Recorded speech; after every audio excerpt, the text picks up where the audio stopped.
Hello, good morning to all of you. I'm Deepak Dapkara and I'm teaching you quantitative aptitude. आज हम संविदा में एक chapter start कर रहे हैं ज्योमेट्री, ठीक है, जो कि बहुत ही इम्पोर्टेंट चैप्टर है और बहुत अच्छा चैप्टर है। ज्योमेट्री या आप इसे हिंदी में बोल सकते हैं ज्यामिति। ये बहुत अच्छा चैप्टर है और संविदा में इससे कुछ क्वेश्चंस आपको पूछे जाते हैं।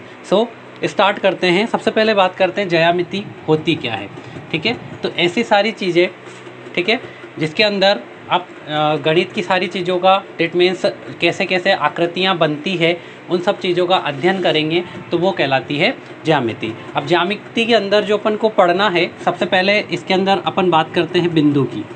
सबसे पहले जो अपन इसके अंदर पढ़ेंगे, सबसे पहला पॉइंट होता है बिंदु, ठीक है। देन बात आती है रेखा, ठीक है, रेखा और किरण,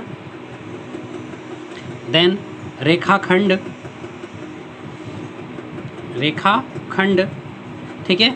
उसके बाद त्रिभुज, चतुर्भुज, त्रिभुज, चतुर्भुज, बहुभुज, बहुत सारी भुजाओं वाला बहुभुज, ठीक है, सर्कल, ये सारी चीज़ें अपन इसके अंदर स्टडी करेंगे या पढ़ेंगे। वृत्त जिसको कहते हैं, ठीक है। सो वन बाय वन अपन सारी चीज़ें पढ़ेंगे। सबसे पहले स्टार्ट करते हैं पहला पॉइंट बिंदु से। बिंदु होता क्या है, ठीक है। तो लेट्स स्टार्ट। पहले बात करते हैं बिंदु क्या है। बिंदु ज्योमेट्री का सबसे बेसिक सा पॉइंट है बिंदु, जिसे आप इस प्रकार से रिप्रेजेंट करते हैं एक डॉट के द्वारा। तो बिंदु क्या होता है, ठीक है। तो आप सिंपल देखेंगे, ऐसी कोई भी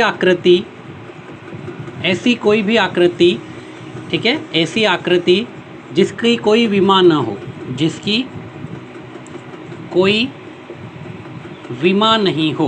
विमा मतलब क्या होता है, डायमेंशन जिसको कहते हैं, यानी कि लंबाई, चौड़ाई और ऊंचाई, लंबाई, चौड़ाई और ऊंचाई, यानी कि ऐसी कोई भी आकृति जिसकी ना तो कोई लंबाई हो, ना कोई चौड़ाई हो, ना कोई ऊंचाई हो, ठीक है।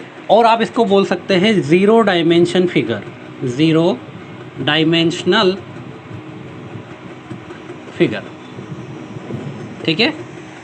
शून्य विमा आकृति, शून्य विमा की आकृति, ठीक है। ऐसी आकृति जिसकी कोई विमा नहीं हो, शून्य विमा की आकृति जो होती है उसे बिंदु कहा जाता है। लाइक आपने एक बिंदु लगाया, ठीक है, ये वाला, तो इसके अंदर क्या है, ना तो इसकी कोई लेंथ है, ना इसकी कोई ब्रेड्थ है, मतलब ना तो इसकी कोई लंबाई है, ना इसकी कोई चौड़ाई है, ना इसकी कोई ऊंचाई होती है।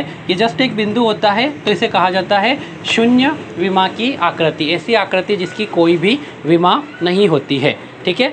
और इसका जो लोकेशन होता है, इसकी जो स्थिति होती है, ठीक है, तो हर बिंदु की एक स्थिति जो होती है वो एक यूनिक होती है, ठीक है। एक बिंदु कहीं भी आपने रखा है, लाइक जैसे आप एक्स वाई एक्सिस जो ड्रॉ करते हैं, ठीक है, कॉपी पर या कहीं पर भी आपने एक बिंदु बनाया, तो उस बिंदु की कुछ ना कुछ लोकेशन होगी। जैसे सपोज करते हैं ये आपका वाई एक्सिस होता है और ये आपका एक्स एक्सिस होता है, पॉजिटिव में आप इसको ड्रॉ करते हैं।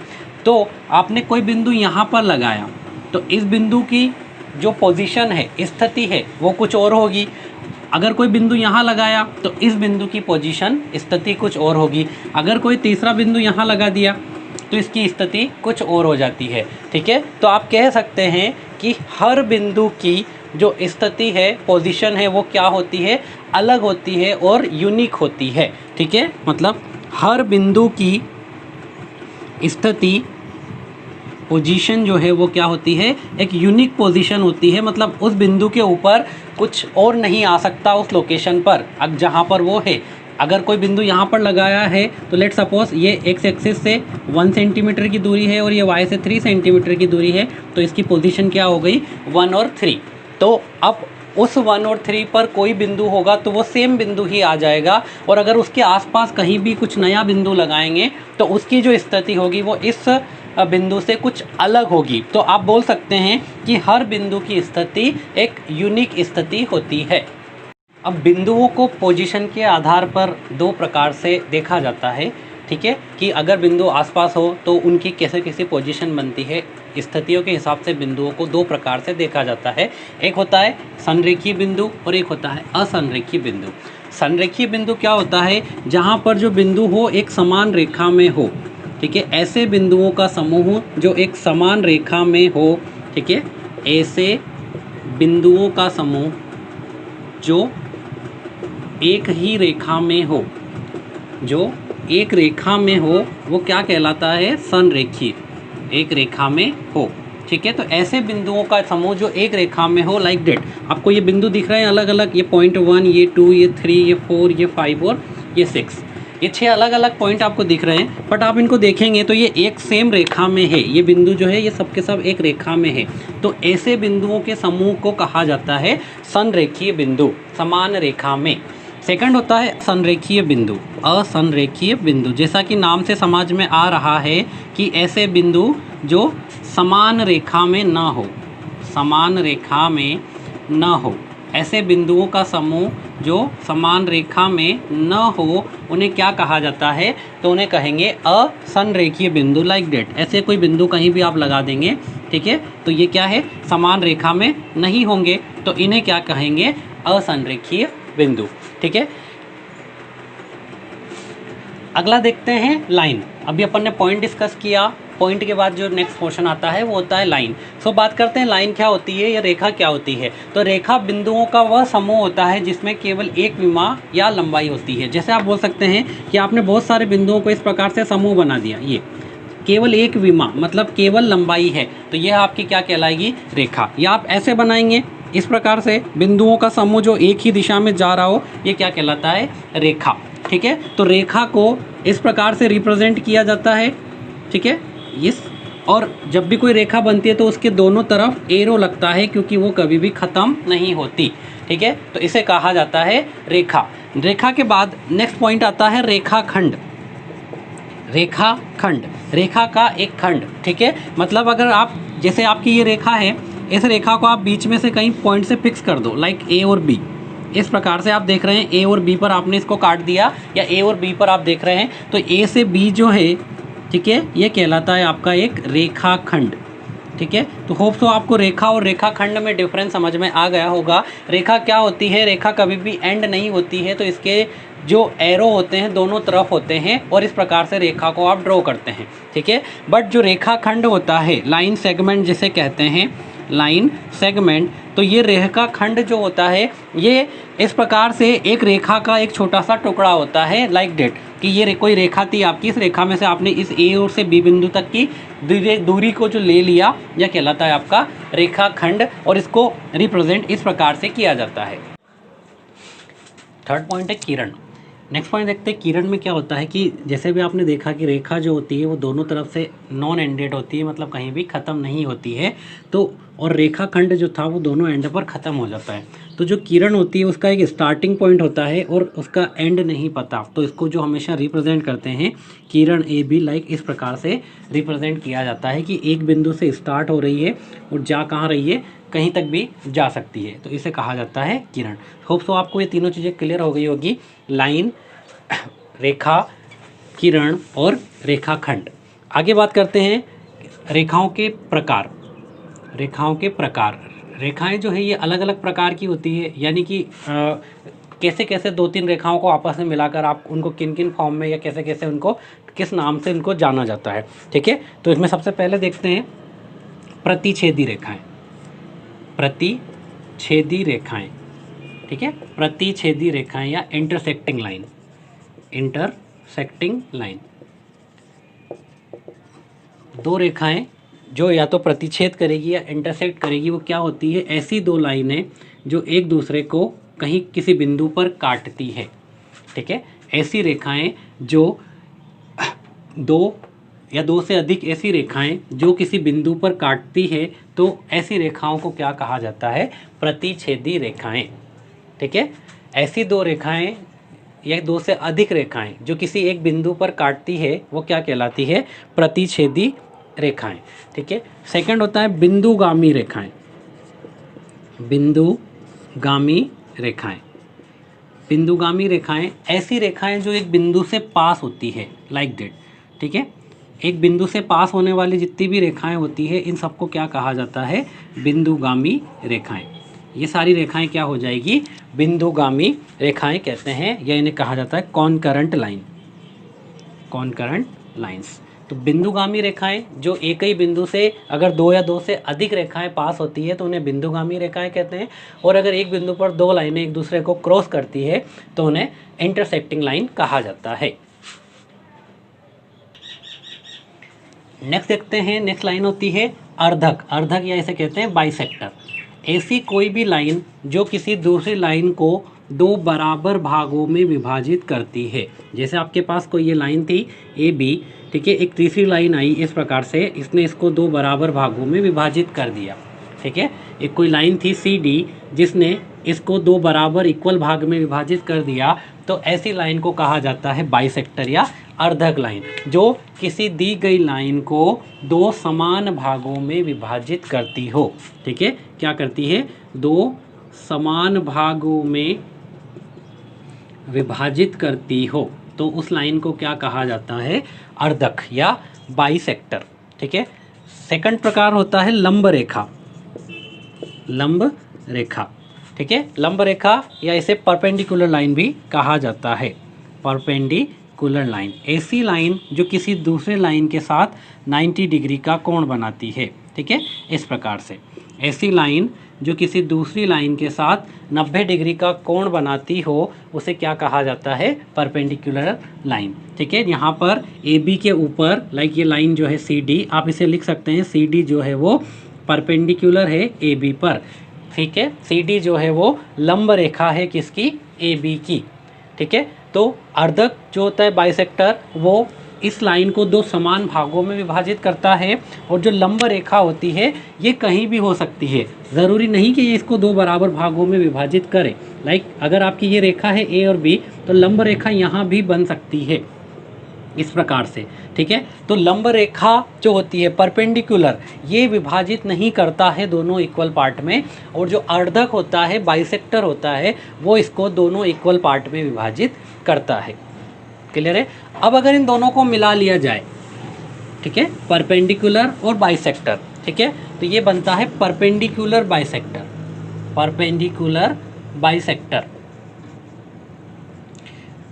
परपेंडिकुलर बाइसेक्टर यानी कि लंब अर्धक रेखा, लंब भी हो और अर्धक भी हो, यानी कि उन दोनों को मिला लिया गया, ठीक है। इस प्रकार से ये ए बी आपकी एक लाइन है, ठीक है, ये परपेंडिकुलर लाइन है सी डी, तो ये इसको दो इक्वल पार्ट में भी विभाजित कर रही है और 90 डिग्री का कोण भी बना रही है। तो ऐसी कोई भी रेखा जो किसी दूसरी रेखा को दो समान भागों में विभाजित करती है और साथ ही दूसरी रेखा के साथ इस प्रकार से 90 डिग्री का कोण बनाती है, तो इसे कहा जाता है परपेंडिकुलर बाइसेक्टर, परपेंडिकुलर बाइसेक्टर या लंब अर्धक रेखा।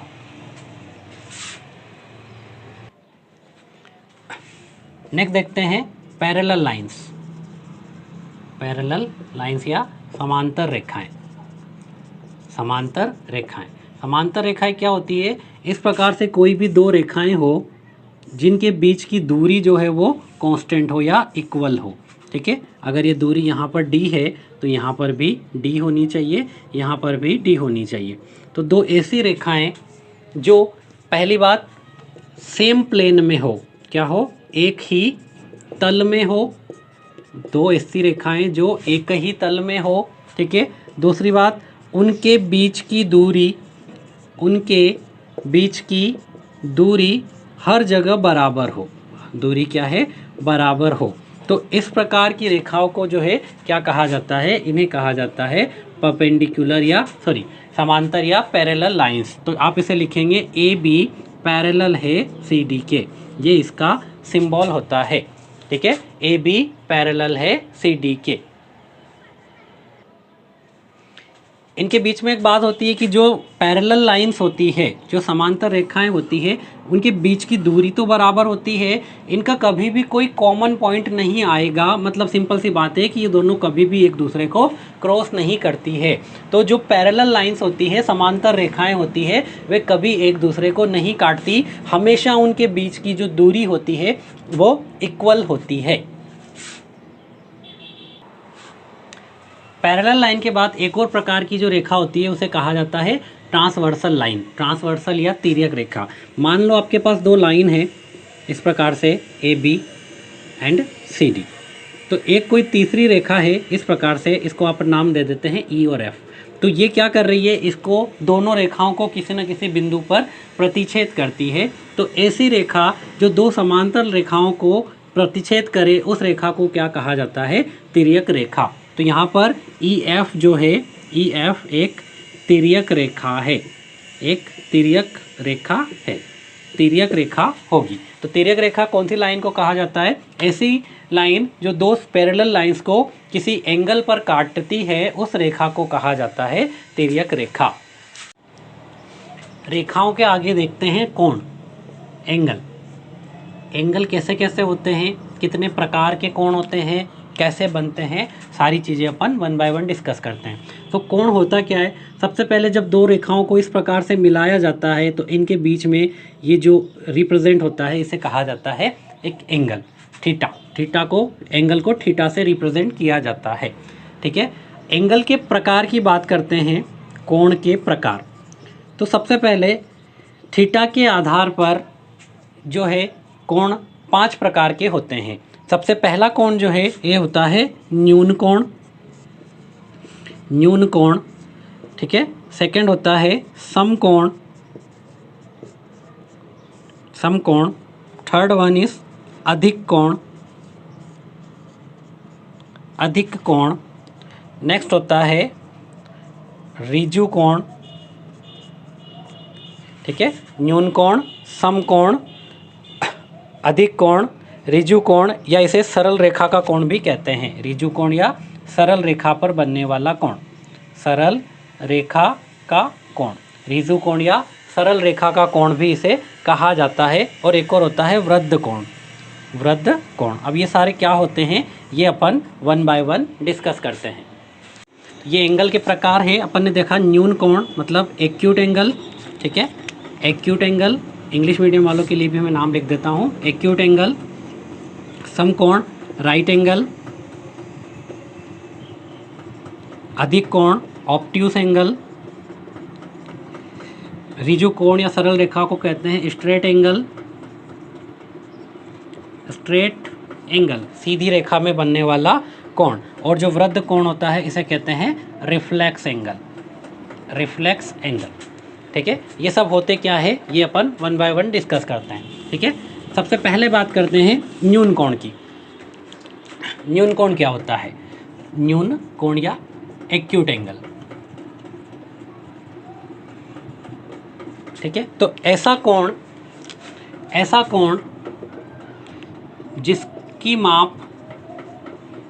माप 0 से 90 डिग्री के बीच हो, ठीक है। क्या हो, 0 to 90 डिग्री के बीच हो, उस कोण को क्या कहा जाता है, न्यून कोण कहा जाता है। लाइक दैट, ये एंगल है, लेट सपोज 45 डिग्री का है, आपने कोई और एंगल बनाया लाइक ये 80 डिग्री हो गया, ठीक है। ये एंगल बनाया 20 डिग्री है, तो ये सारे के सारे क्या हो जाएंगे, ये सब हो जाएंगे आपके न्यून कोण, क्योंकि इन सब की वैल्यू क्या है 90 डिग्री से छोटी। तो 90 डिग्री से छोटे जितने भी कोण होते हैं उन सबको क्या कहा जाता है, न्यून कोण, ठीक है। नेक्स्ट बात करते हैं समकोण। समकोण क्या होता है, तो समकोण 90 डिग्री के कोण को समकोण कहा जाता है, ठीक है। समकोण या राइट एंगल जो आप कहते हैं ये होता है जिसका थीटा इक्वल्स टू 90 डिग्री हो, ठीक है। ऐसा कोण जिसका एंगल जो है वो कितना हो, 90 डिग्री हो, ये वाला, ठीक है। तो इसे क्या कहा जाता है, राइट एंगल या समकोण। ऐसा कोण जिसका जो थीटा हो वो कितना हो, 90 डिग्री हो, ये कहलाता है समकोण। नेक्स्ट होता है अधिक कोण।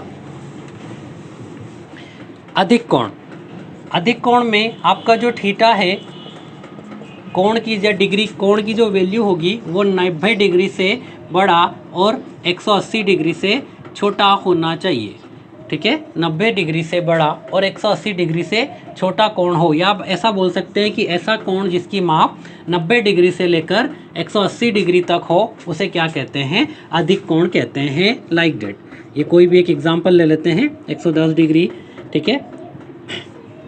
150 डिग्री, तो वही कोण जिसकी माप 90 डिग्री से अधिक होती है वह कहलाता है अधिक कोण। ये तीनों कोण तो सिंपल से हैं, बट जो समस्या करते हैं कभी कभी जो या कुछ लोगों को याद नहीं होंगे वो होता है एक तो स्ट्रेट लाइन या सरल रेखा का कोण, सरल रेखा कोण।